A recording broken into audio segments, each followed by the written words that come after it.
Pedro vivia num turbilhão, sabe? Aos 35 anos ele corria contra o tempo, tipo um São Paulo Fashion Week, atrasado. O trabalho consumia suas horas, deixando ele mais cansado que bateria de escola de samba depois do carnaval. As noites, essas eram curtas, iluminadas pela luz fria da televisão, igual miojo no fim do mês. A satisfação parecia mais distante que a lua. A cada dia a angústia aumentava dentro dele, como fila de banco em dia de pagamento. Ele se sentia como um barco à deriva, sem leme, bússola ou destino. Vivia no automático, sabe? Priorizando o urgente em vez do importante, como quem come o brigadeiro antes do almoço. As relações foram ficando desgastadas, tipo jeans velho, e os sonhos, esses estavam guardados na gaveta, junto com as fotos antigas. A vida virou uma lista interminável de tarefas. A alegria, antes frequente como café da manhã, tornou-se uma lembrança distante, como o gol do Brasil na final da Copa. A insatisfação era um peso nas costas, como se ele carregasse o Cristo Redentor. Numa tarde cinzenta e melancólica, como um domingo sem futebol, Pedro dirigia para o trabalho. Os pensamentos fervilhavam na cabeça dele, feito água na panela de pressão. Preocupações, planos inacabados, tudo misturado. O sinal abriu e fechou rapidinho, e Pedro, distraído como político em época de eleição, acelerou. De repente, um estrondo, daqueles de fazer o cabelo arrepiar. Buzinas estridentes, como se um bando de maritacas resolvesse protestar. A freada foi tão brusca que ele quase deu um abraço no volante. A poucos centímetros, um carro cruzava a rua. O choque foi como um balde de água fria, acordando o Pedro para a realidade. Coração disparado, parecia até bateria de escola de samba, respiração ofegante. Um frio na espinha, igual quando a gente vê o preço do tomate no mercado. A vida, frágil como um cristal, o encarava através do para-brisa. Uma pergunta ecoou na mente dele. E se fosse tarde demais? E se a chance de mudar tivesse passado?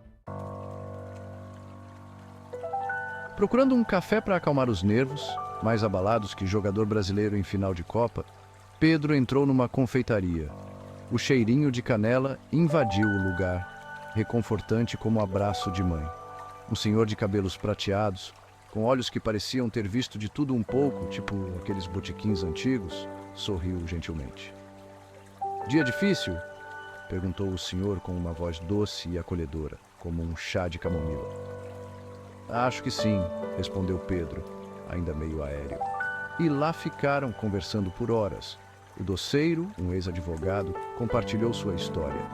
Escolhas, arrependimentos, recomeços. Parecia até novela das 8. Cada escolha é como uma semente que plantamos, disse ele, com um leve tremor na voz, como quem guarda uma longa história. Cabe a nós decidir quais sementes queremos cultivar. As palavras do doceiro ficaram na cabeça do Pedro, sabe? Ele percebeu que suas escolhas, até as menores, estavam moldando a vida dele. A falta de tempo para a família, o excesso de trabalho, a saúde deixada de lado. Cada sementinha dessas tinha germinado num jardim de insatisfação. Ele se lembrou de um versículo da Bíblia. O que o homem semear, isso também ceifará. Gálatas 6:7. A cada decisão, Pedro plantava uma semente. A preguiça, a procrastinação, a falta de cuidado consigo mesmo. Era como se ele estivesse cultivando um pé de mamão e esperando colher jabuticaba. Tudo contribuía para a colheita amarga que ele estava tendo. Inspirado pela conversa e pelas escrituras, Pedro decidiu que era hora de encontrar um propósito, algo maior que ele mesmo. Lembrou-se de um salmo que dizia: "Ensina-nos a contar os nossos dias, para que o nosso coração alcance sabedoria." Salmos 90:12. O tempo, valioso como água no deserto, não podia ser desperdiçado. Ele passou a ler a Bíblia com mais frequência. As histórias de fé, superação, amor. Era como se ele estivesse descobrindo um Brasil novo, cheio de belezas e aprendizados. As palavras de Jesus ressoavam no coração dele. Eu vim para que tenham vida, e a tenham em abundância. João 10:10. Pedro queria essa vida plena, com um sentido que ia além do trabalho e das preocupações do dia a dia. Pedro começou a mudar, devagarinho, como quem não quer assustar a sorte.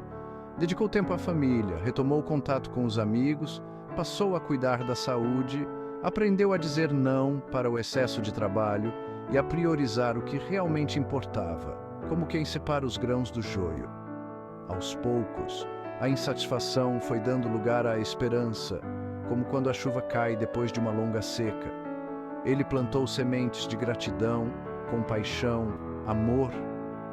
A jornada não era fácil, mas ele aprendeu a lidar com as incertezas da vida. Porque, como o doceiro tinha dito, a beleza está na imprevisibilidade. Pedro descobriu que a felicidade não é um destino, mas um caminho, como uma trilha na floresta. Um caminho que a gente percorre com cuidado, semeando escolhas conscientes a cada passo. E você, está plantando o que deseja colher no futuro?